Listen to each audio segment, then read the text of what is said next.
que ele está falando acima de tudo? Porque antes ele vinha falando, ele diz assim, suportai-vos, versículo 13, uns aos outros, suportar, perdoai-vos mutuamente, caso alguém tenha motivo de queixa contra outrem. E aí colocou o modelo, assim como o Senhor vos perdoou, assim também perdoai. Acima de tudo, esteja o amor, que é o vínculo da perfeição. Eu vou pedir que o André coloque um videozinho sobre o amor. O amor.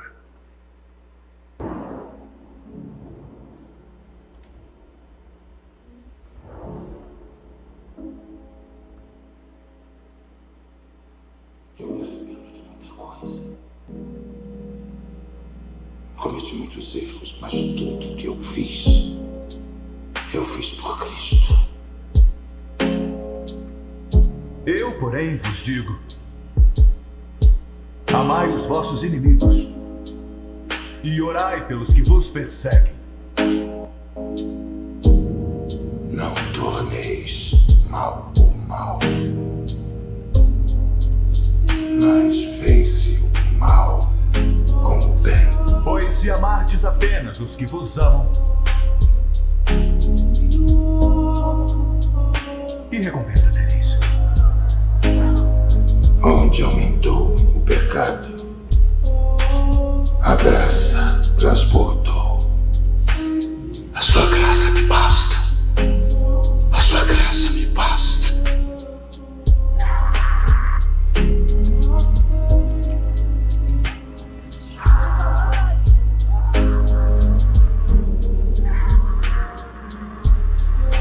Amor é o único caminho.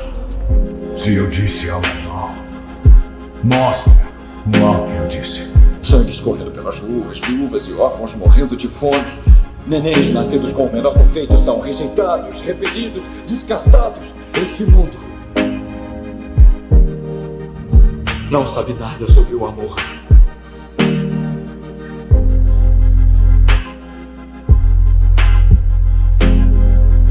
E você desistiria do mundo quando Cristo não desistiu de nós? Por que não? Não! Por que não? Amor é o único caminho.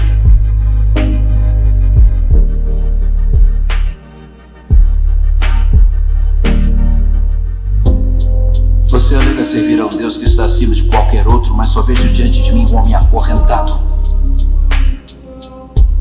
Sua vida, um relato de açoites e celas sujas de prisão. Deveis acreditar em mim, pois vós sabeis que eu sou o caminho, a verdade e a vida. E você não tem a menor dúvida? Homens não morrem por algo de que duvidam. As ordens eram para castigar esse homem, não para flagelá-lo até a morte. Que sabedoria eu posso dar? Eu fui para a direita, Cristo me mandou para a esquerda. Eu fui para a esquerda e Cristo me empurrou para a direita. Abriga-me contra o mal, Senhor. Confio em ti. Tu és meu refúgio.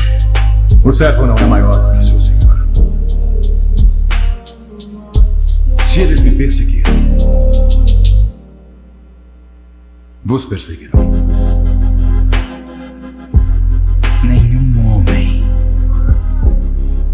suporta tal fardo. Devo dizer, é pesado demais. Salvar tantas almas tem um preço alto. Ninguém, jamais, não,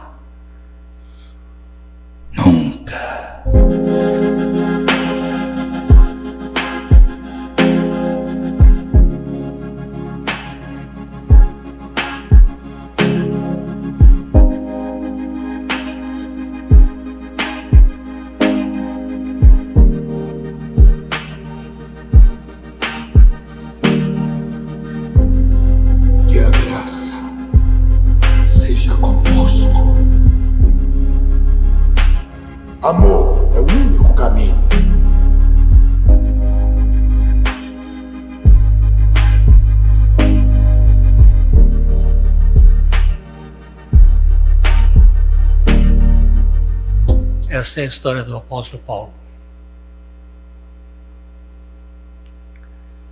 O que ele disse ali, acima de tudo, esteja o amor. Mas esse eu não possuo. O pastor Maurício falou na quarta-feira passada, todos nós somos doentes, somos enfermos, mas não é ele que falou. Quem falou foi o profeta Isaías, capítulo 1, versos 5 e 6. Profeta Isaías, capítulo 1, 5 e 6. Porque haveis ainda de ser feridos, visto que continuais em rebeldia, toda a cabeça está doente, todo o coração enfermo, desde a planta do pé até a cabeça, não há neles coisa sã, senão feridas, contusões, chagas inflamadas, umas e outras não exprimidas, nem atadas, nem amolecidas com óleo. A figura do profeta é arrasadora.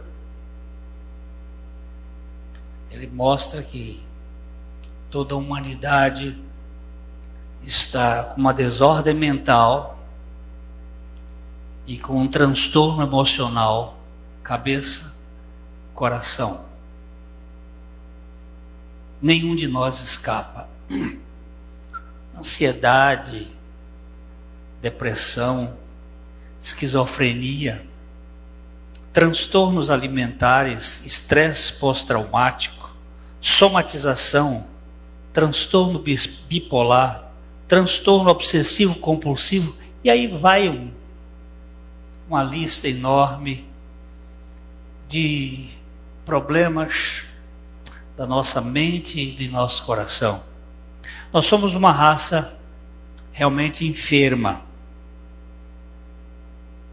Uma vez eu vi uma estatística que 98% da humanidade era doente. Eu digo, então estão os 2% sadios. Me apresente, eu quero conhecer. Eu acho que foi o artista, o cara que estava fazendo a estatística que disse isso. 98%. E cadê os 2%? Vamos ver se a gente conhece. Então nós vivemos num mundo doente. Alguém disse que o mundo é um grande hospital e cada pessoa é um paciente desenganado. O que é a igreja? A igreja é um hospital para pecadores e não um museu de santos. É um lugar para tratamento de gente doente. Todos nós estamos enfermos e precisamos de cura, todos. Jeremias capítulo 15, versículo 18, ele diz uma coisa muito interessante. Jeremias 15, 18. Porque dura a minha dor continuamente, e a minha ferida me dói, e não admite cura. Serias tu para mim como ilusório ribeiro, como águas que enganam? Eu tenho uma dor dentro de mim. Eu tenho uma angústia dentro de mim. Isso eu tenho ouvido N vezes, e às vezes eu digo que eu também tenho. É uma dor existencial. É uma dor de não aceitação, de abandono. Nem sempre é um abandono físico, é um abandono emocional. Então, nós somos uma raça, uma humanidade doente. E ele pergunta: por que dura a minha dor continuamente e a minha ferida me dói e não admite cura? No versículo 14 do capítulo 17 de Jeremias, Jeremias é um profeta que lamenta, que geme, que chora. Ele diz que queria que a cabeça dele fosse uma caixa d'água, para ele poder chorar e chorar. E aqui ele faz um clamor. Ele disse: cura-me, Senhor, e serei curado. Salva-me e serei salvo, porque tu és o meu louvor. Ele não vê outra solução a não ser se Deus curá-lo. Ele pede, ele clama. E depois ele vai mexer numa questão que é o remédio. Porque para a cura precisa de um remédio. E nós temos aqui Jeremias capítulo 8, versículo 22. Ele fala de uma maneira assim, figurada, de algo que pode ser entendido como uma obra profunda de Deus. Acaso não há bálsamo em Gileade? Ou não há lá médico? Porque, pois, não se realizou a cura da filha do meu povo? Depois de admitir que ele estava doente, que o povo dele estava doente, ele levanta essa questão. Gileade, o que será isto? O que é Gileade? O que o profeta queria falar sobre este local? Existe um cântico negro americano que ele se fundamenta aqui neste canto. Ele diz assim: há um bálsamo em Gileade para curar as feridas. Há um bálsamo em Gileade para curar a alma enferma do pecador. There is a balm in Gilead. Eles cantam, os negros americanos cantam aquele cântico, chega a gente chora quando eles buscam aquela coisa. Há um bálsamo. Que bálsamo é este? No capítulo 46, 11 de Jeremias, ele volta a falar deste bálsamo. E ele diz: sobe a Gileade e toma o bálsamo, ó virgem filha do Egito. Debalde multiplicas remédios, pois não há remédio para curar-te. Ele agora volta-se para um povo. Isso é dentro de um cântico do capítulo 46. Ele está falando de umas coisas. Ele diz: vocês estão procurando remédios, mas não há remédio. Por que você não sobe a Gileade e toma o bálsamo? Depois de falar para o povo de Israel, ele fala agora para outra nação, que é o Egito, ou dizendo tanto para o povo de Israel, para a nação de Deus, como para os gentios, Deus tem o mesmo remédio, o bálsamo. Que bálsamo é este? Onde é que ele está querendo dizer? A palavra Gileade significa rocha. E bálsamo, aquilo que escorre da rocha. O que escorreu da rocha para salvar e para curar a humanidade? Quem é a rocha? Quem é a pedra que os construtores rejeitaram e que se tornou a principal pedra, onde não há salvação em nenhum outro, ou mesmo dizer, ou não há cura em nenhum outro, senão neste? A meu ver, a figura do profeta tem como alvo a pessoa de Jesus Cristo.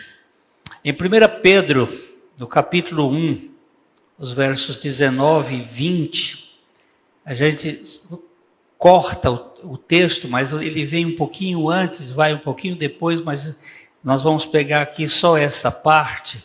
Ele diz assim: mas pelo precioso sangue.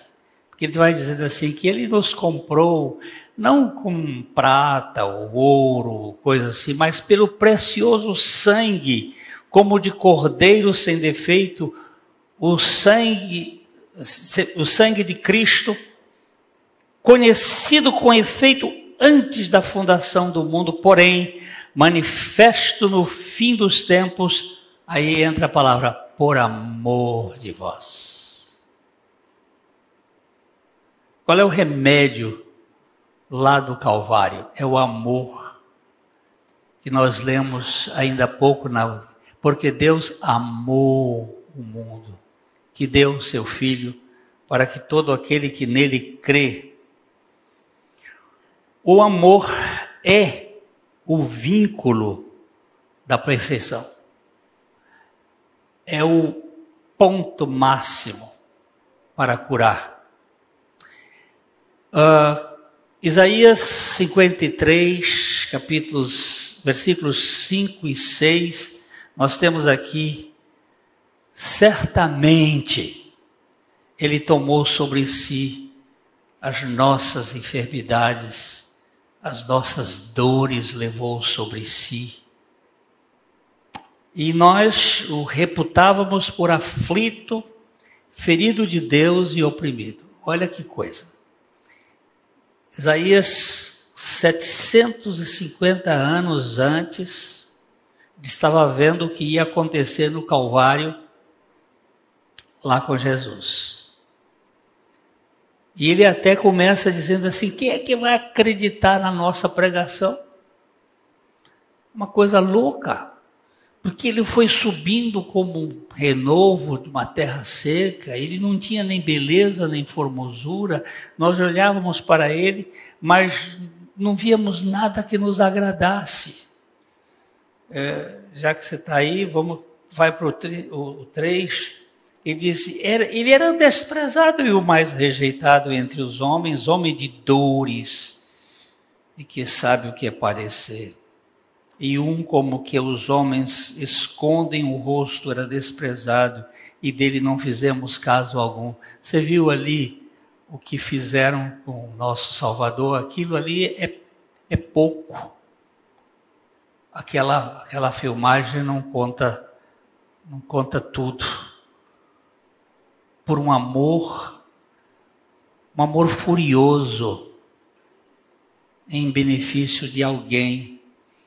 E ele tomou sobre si as nossas enfermidades, as nossas dores.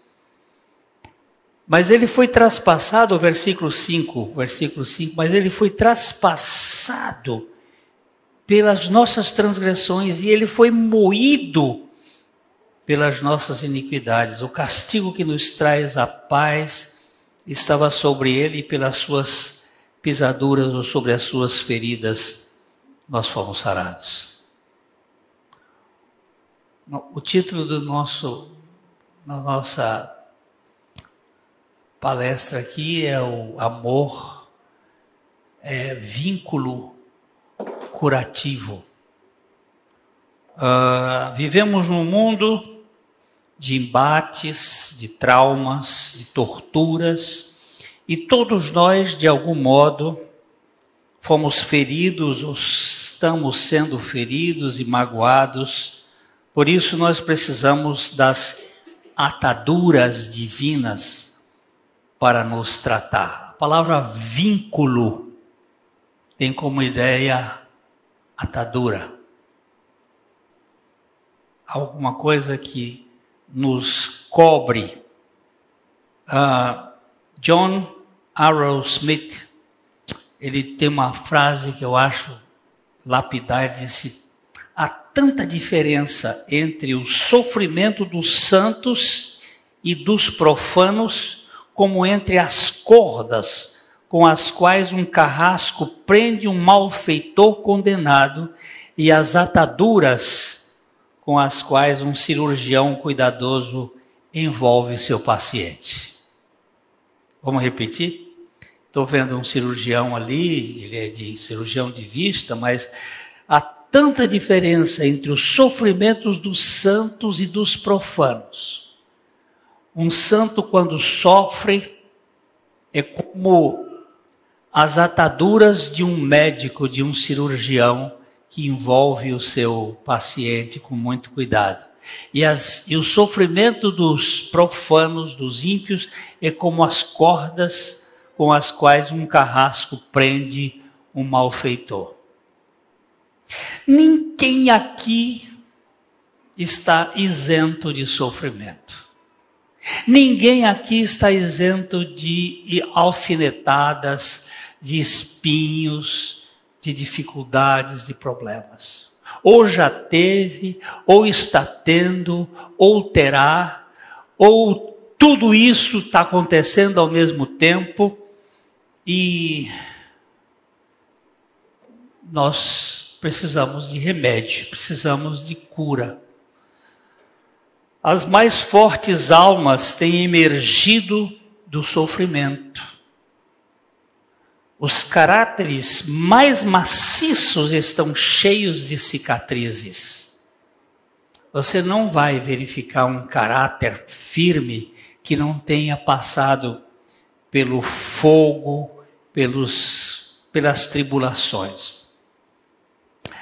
Mas o vínculo, a atadura que produz a cura é o amor. Primeiro, é o amor de Cristo para conosco. É o amor da cruz. Segundo, é o amor de Cristo em nós para com os outros. O que nós vimos neste condensado do filme A Vida de Paulo foi isto. Primeiro, o amor de Cristo para Paulo. E depois o amor de Paulo para com as pessoas. Só quem experimenta este amor pode ser instrumento curativo neste mundo. O que é amor?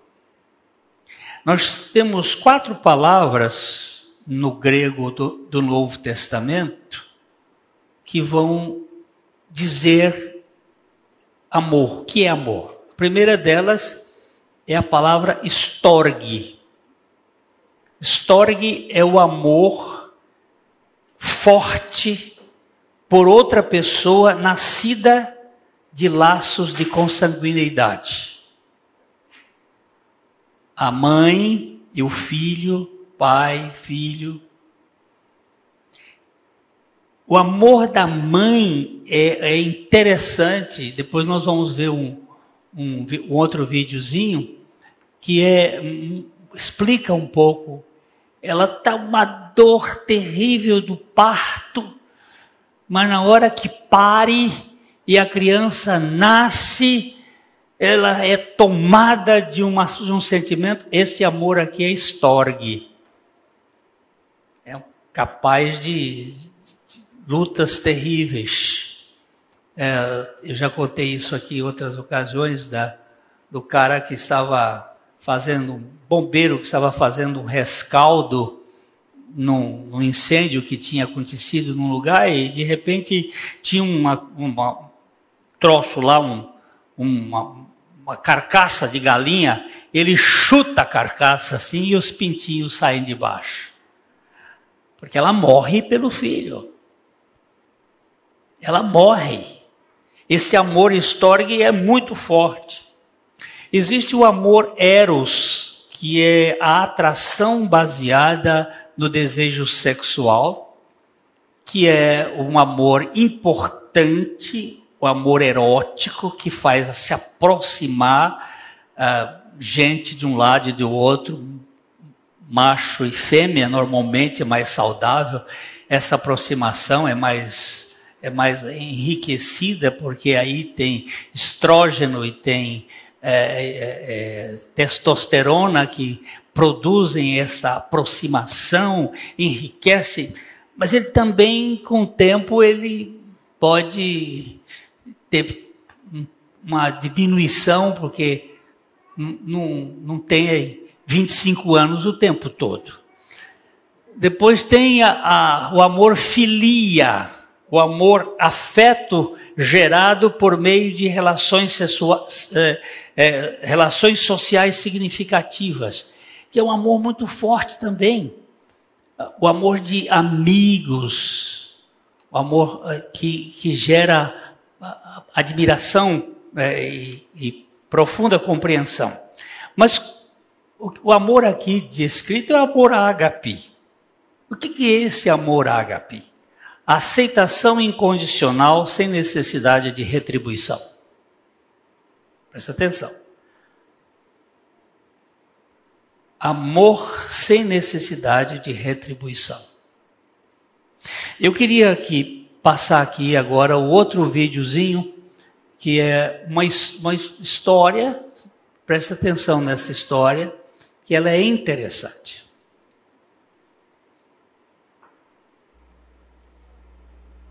Olha só, num podcast Simon Sinek, falando várias vezes dele, ele estava entrevistando um cantor. E aí esse cantor contou para ele assim, cara, um dia eu parei no Starbucks, né, e era drive-thru, nos Estados Unidos tem esse negócio, né, drive-thru do Starbucks, fui pegar um café, aí eu pensei assim, vou pagar para a mulher que tá vindo atrás. Viu que era uma mulher vindo atrás? Vou pagar para ela. Chegou no caixa, falou, cobra o meu, cobra da mulher de trás.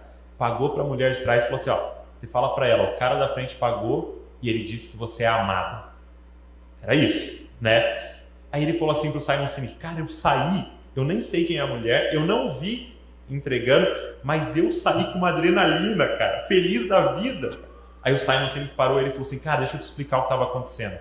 Pesquisadores descobriram que quando você faz um ato de serviço desinteressado, ou seja, você não está esperando nada em troca, não é uma troca. Quando você faz um ato de serviço desinteressado, é liberado ocitocina no seu corpo. Para quem não sabe, ocitocina é o hormônio que é liberado no corpo da mulher no parto. Por que ela apaixona pela criança? No momento de dor, e ela apaixona pela criança na hora? Porque tem uma descarga de ocitocina nela na hora. Esse hormônio do parto é liberado no nosso corpo quando alguém faz um ato de serviço desinteressado. Sem esperar nada em troca. Aí ele falou assim, só que a pesquisa foi além. Eles descobriram que quem recebe o ato de serviço recebe uma descarga de ocitocina.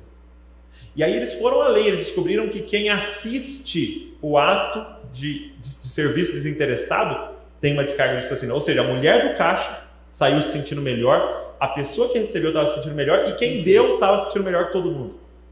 E aí esse menino contou que ele perdeu a mãe muito cedo, assim, jovem, assim, né? Fazia já uns 10 anos que a mãe tinha morrido. E ele falou que um dia ele estava cantando numa cidade, né? E aí ele estava hospedado num hotel, e aí ele foi tomar café da manhã no hotel e entrou 3 mulheres.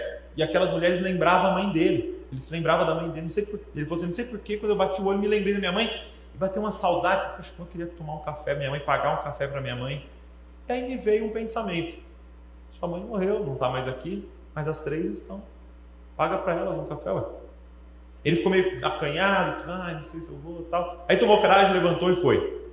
Aí ele chegou lá, falou assim para as mulheres, né, me perdoa, incomodar e tal, mas cara, quando vocês entraram, eu lembrei da minha mãe. Faz uns 10 anos que minha mãe morreu e me deu uma saudade, vontade de tomar um café com ela. Será que eu poderia pagar o café de vocês?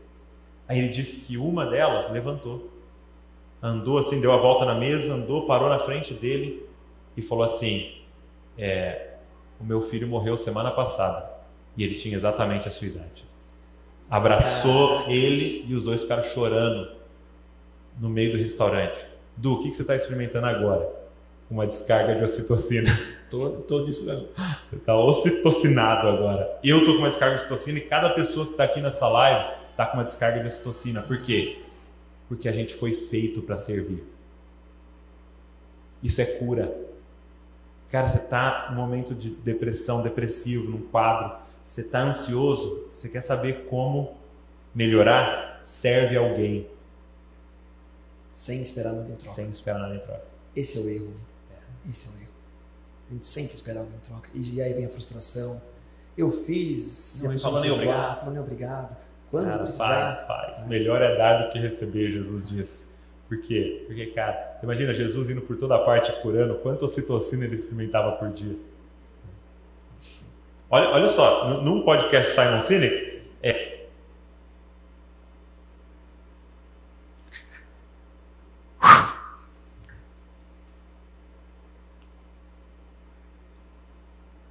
quem dá, sem esperar em troca.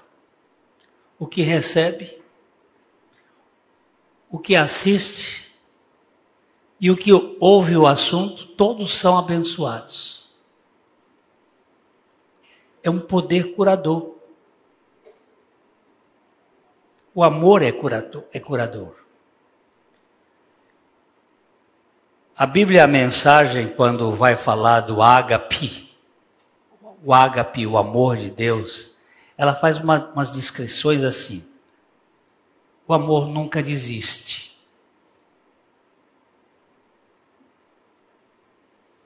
O amor se preocupa mais com os outros do que consigo mesmo.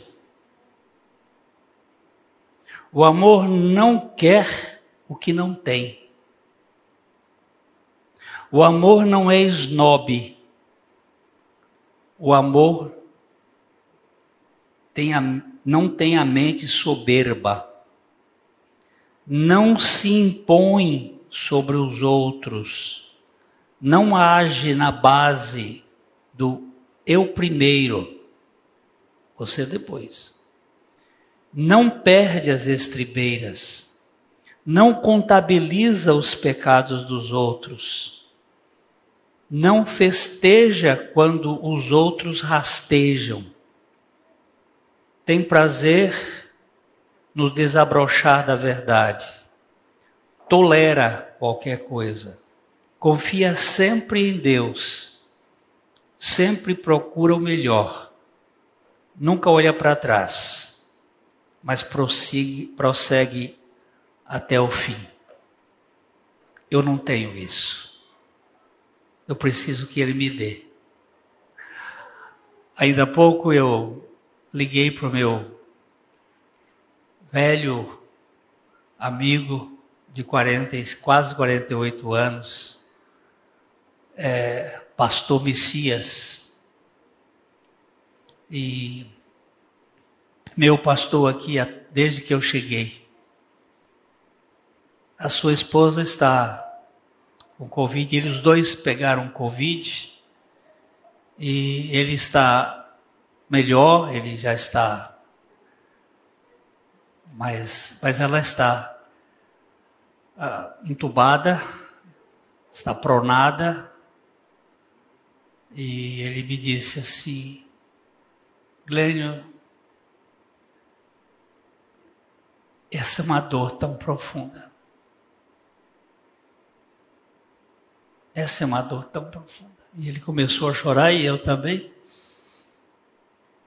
Porque casamento é só uma vez, Glênio.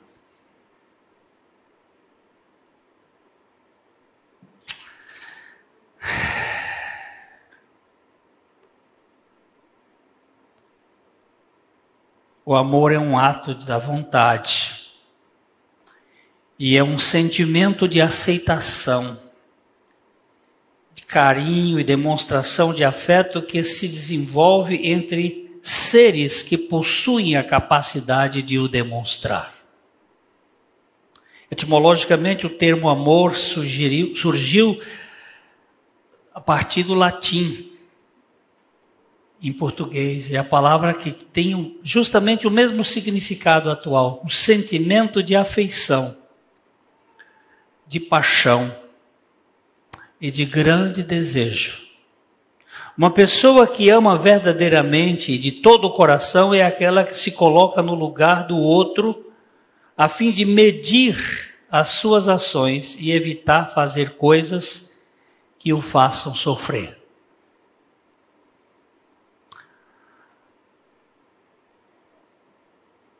Jesus disse em Mateus capítulo 7, versículo 12. 7:12. Tudo quanto, pois, quereis que os homens vos façam, assim fazei-o vós também a eles, porque esta é a lei e os profetas. Tudo que a lei e os profetas dizem é exatamente dentro desse contexto. O amor, entretanto, ele corrige. O amor não só doa, mas ele também corrige. A Bíblia diz que Deus corrige ao filho a quem ama. A palavra corrigir ali não é punir, mas é fazer retornar a uma posição de equilíbrio. O amor coloca-se nesta condição. Agora eu quero falar aqui poucas coisas mais, é o seguinte: quais são as características do amor curador nos relacionamentos? Eu anotei 7 características bem rápido, todas elas com a letra A. Primeira característica do amor curador: aceitação. Cada um precisa ser aceito como é, sem manipulação ou jeitinhos. Eu tenho uma série de que eu tenho visto, de vez em quando, agora eu voltei a ver, o The Chosen. É uma série de filmes. E hoje eu vi um pouco quando Jesus cura um leproso. O leproso, você sabe, ele tinha que ser colocado lá longe, ele não podia se aproximar mais do que 150 metros de uma outra pessoa. E essa cena mostra um leproso que vem voltando para Jesus, porque Jesus teria curado um paralítico. E aí ele vem andando e ele chega. Os discípulos, não, vai para lá. E já tapando o nariz, usando a máscara da época lá, para não se aproximar. E fica longe. Aí Jesus, ele simplesmente vai na direção do leproso. E ele chega e disse, e o leproso disse: o senhor pode, se o senhor quiser, o senhor pode. Ele disse: eu quero. Aí ele abraça, desce, toca nele, abraça ele. Quebrando um paradigma louco, porque Jesus o aceitou. E ali você vai verificando assim no filme, a ferida vai sarando ali. Aí você vê a ocitocina vindo. Ela vem, você vê o poder. A segunda palavra é abertura. Não pode haver segredos no amor. O amor, como ele aceita, eu não preciso ter medo quando eu sei que alguém me ama. Mesmo as confissões mais duras podem ser feitas se houver amor. E isso é curativo. Isso é curador. A terceira característica deste amor é uma amizade.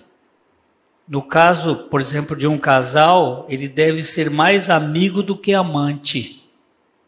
O amigo não contabiliza, como disse ali o texto, não contabiliza pecados. Não contabiliza defeitos.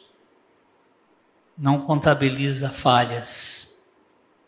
Isso é amor curador. Não estou falando, é o amor a ágape. Outra característica é esse amor tem anistia, que é mais do que simples perdão. É alforria. Você está alforriado, você está perdoado e não tenho mais que cobrar do outro aquilo que ele fez. Há uma história de uma mulher casada ela não tinha filhos, morava ao lado de duas fazendas americanas, fazendas pequenas, e o dono da fazenda do lado morreu, e eles começaram a ajudar a viúva, que tinha 3 filhos. Eles começaram a ajudar aquela família, e de repente a mulher apareceu grávida. O marido tinha morrido, mas o outro estava aqui dando atenção, deu uma atenção um pouco maior, e ela ficou grávida. E agora, como é que faz? E acabou que a que não tinha filhos soube, ficou muito brava com o que o marido fez. O marido chorou, pediu perdão e disse para ela que foi um momento de fraqueza, e ela disse: então vamos fazer uma coisa. A vizinha vai ficar retida, ninguém vai ver. Quando tiver a criança, eu tive a criança e vou criar essa criança como minha filha, meu filho. E ninguém precisa saber, só nós 3. Você imagina um negócio desse, né? Isso não é coisa que a gente produza, nenhum de nós vai produzir isso se não tiver. Porque nessa história que está naquele livro, A Janela Mais Ampla, diz que essa mulher foi ao pé do Senhor para pedir esse poder deste amor. E ela conta essa história só 57 anos depois. O filho já tinha 57 anos. E ela disse: meu marido olha para mim com muito respeito, com muito carinho. Porque o amor não contabiliza, ele é curador. Ele dá anistia. O amor também tem essa palavra alegria. Não há cura sem ocitocina. Não há cura sem ocitocina. Por isso, uma das coisas que... Nós temos um irmão aqui que ele tem um trabalho com crianças com câncer. E ele vai lá como palhaço e ele faz aquelas brincadeiras e depois ele prega o evangelho. Ele ajuda a criança a sorrir. Porque a pessoa que não ri, ela não produz ocitocina, não produz saúde, fica sempre deprimida, doente. O amor, ele tem essa característica. E a outra, ele tem o apoio. Para que haja confiança, é importante o apoio na queda. Você caiu? Caí, mas eu estou aqui do lado. Por isso que a palavra aqui diz que ele tudo suporta. Ele apoia, ele aguenta. Ele está ali do lado. E a última palavra aqui para esse amor curador é admiração. Quando se perde a admiração, perde-se a condição de interação com o projeto de amor. Nós não temos isso, nós não produzimos isso. Por isso nós precisamos que o Senhor nos encha o coração. O amor, ele não compete, ele coopera. Ele não compara, ele concilia. Ele não critica, ele aconselha. Ele não cobra, ele compensa. Ele não conspira, ele comunica. Ele não tem cumplicidade, ele tem companheirismo. Ele não tem concupiscência, ele tem comunhão. Este é o amor curador. A conclusão aqui do Dr. S.E. Macmillan, um médico que viveu muitos anos na China, ele diz: a ciência médica reconhece que emoções como medo, tristeza, inveja, ressentimento e ódio são responsáveis pela maioria das nossas doenças. Os cálculos variam entre 60% a quase 100% dos casos. Medo, tristeza, inveja, ressentimento e ódio. Mas o amor cura. O amor cura. Lá em Campinas, um cara escreveu num muro assim: amargura. Amargura. Aí o outro foi lá, no lugar do G, escreveu o C. Amargura. Amargura. Em vez de amargura, amargura. Dr. Francis Schaeffer foi um homem de Deus americano que morou na Suíça. Ele disse que o humanismo não está errado em seu clamor por cura sociológica e psicológica. Ele simplesmente não tem conseguido produzi-la. Não está errado pedir cura psicológica, só que não consegue produzir. Eu estava numa reunião aqui em Londrina, onde veio uma grande psiquiatra que tinha um trabalho para drogados, e ela veio falar com muita gente, tinha uns pastores, e ela começou a colocar a tecnologia da psicologia para a cura. E tinha um velho pastor, meu amigo, ainda está aqui vivo, e ele tem um trabalho bem interessante com drogados aqui em Londrina. E lá ela fez uma série de... Ele levantou e disse: doutora, sinceramente, quantos drogados no seu trabalho foram curados? Diga com toda sinceridade. Ela parou e, uma mulher muito honesta, ela disse: eu acho que eu tenho um. Ele disse: lá no nosso grupo já passaram algumas centenas e Deus já curou mais de uma centena. O amor cura. O amor é a atadura divina para a cura dos grandes e maiores traumas desta vida.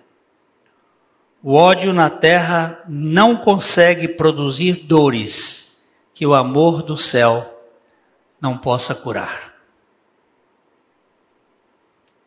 O amor ágape é a atadura curativa de Deus, mais poderosa para as feridas mais profundas da minha alma. O amor é o vínculo da perfeição. Não tem outro caminho. O amor cura. Não sei se vocês querem fazer perguntas e se eu tenho condições de responder.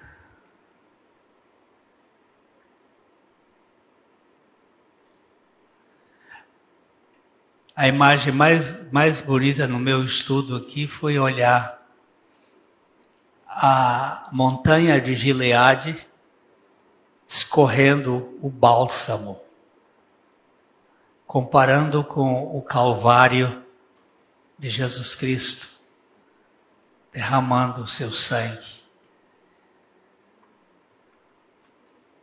E me fazendo olhar a sepultura vazia, e aquilo que era tristeza na noite de sexta-feira, era um rompante de alegria no coração daquelas mulheres, ocitocina pura. E aquilo que não era, vamos dizer assim, que era falta de esperança, se tornou uma porta. Não é a porta da esperança do... Como é que chama? Silvio Santos. É a porta da esperança do túmulo vazio do Senhor Jesus Cristo, que cura as nossas feridas.